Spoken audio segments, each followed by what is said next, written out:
Hello बच्चों, चलिए प्रश्न पढ़ते हैं। एक फोटॉन की ऊर्जा 3.03 इंटू 10⁻−19 जूल प्रति एटम दी गई है। फोटॉन की तरंगदैर्घ्य क्या होगी? हमें यहाँ पर प्रश्न के चार विकल्प दिए हुए हैं। ए 6.56 नैनोमीटर, 65 नैनोमीटर, सी 0.656 नैनोमीटर, डी 656 नैनोमीटर। चलिए अब हम प्रश्न की मुख्य अवधारणा देख लेते हैं। तो यहाँ पर हमारे प्रश्न की मुख्य अवधारणा क्या होगी?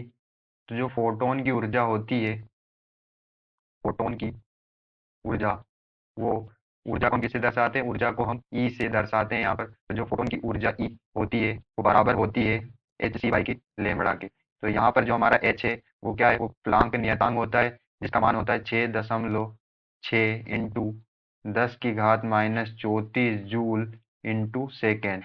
सी यहाँ पर जो हमारे प्रकाश की चाल है, जिसका मान होता है 3 × 10⁸ मीटर पर सेकेंड। एच यहाँ पर क्या है? हमारा एच यहाँ पर है हमारी तरंगदैर्घ्य होती है। क्या होती है? तरंगदैर्घ्य। एच को हम यहाँ पर तरंगदैर्घ्य से दर्शाते हैं। तो यहाँ से क्या हमें तरंगदैर्घ्य निकालनी है।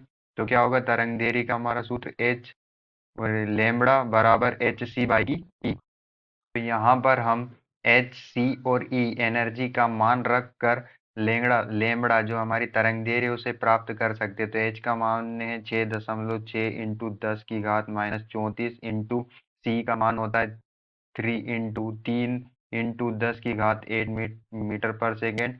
और एनर्जी हमें दी है प्रश्न में, कितनी दी हुई है?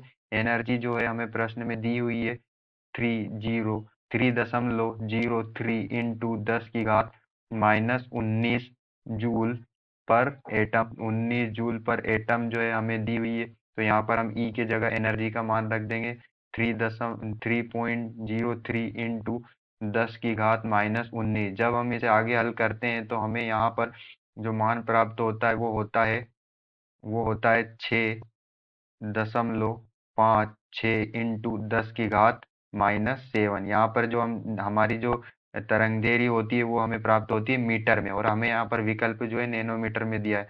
तो हम जो है मीटर से नैनोमीटर में जाने के लिए हम इंटू करते हैं 10⁻9 का इंटू करते हैं।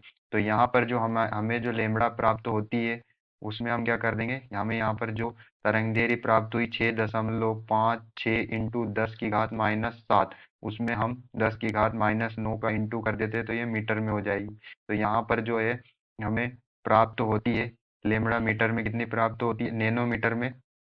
ये जो है हमारी, ये जो हमें प्राप्त हुई थी ये नैनोमीटर में प्राप्त हुई थी। तो यहाँ पर हम 10⁻9 का इंटू करते हैं तो ये हमें नैनोमीटर में प्राप्त होती है।